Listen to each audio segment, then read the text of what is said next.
ሰላም ስልስዬ እንኳን ደህና መጣሽ። እስከዛው ድረስ እኮ ግዴታ ነው። አገርሽ ላይ ስትገቢማ ደህና ቪዲዮ ፕራንክም አድርገሽ ምንም ብለሽ ምንም ስታረጊ ሰውን የሚያዝናና ፈን የሚያደርግ ነገር ትለቂያለሽ።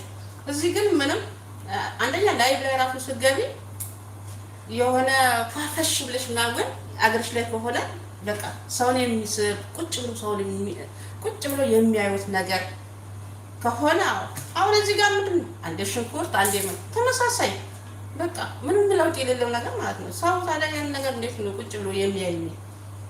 አገርሽ ላይ ከሆነ ግን ይሄ በቃ ምንም እርሻም እያረሻል የተለያየ ነገር ላይ ብትገቢ የተለያየ ነገር ላይ ዛሬ የተለያየ ነገ የተለያየ ብትገቢ እኮ በቃ አሪፍ ነው።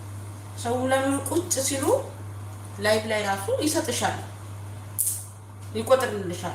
ሰው ቁጭ ባለ ቢያንስ 5 ደቂቃ 10 ደቂቃ ቁጭ ባሉ ቁጥር ላንቺ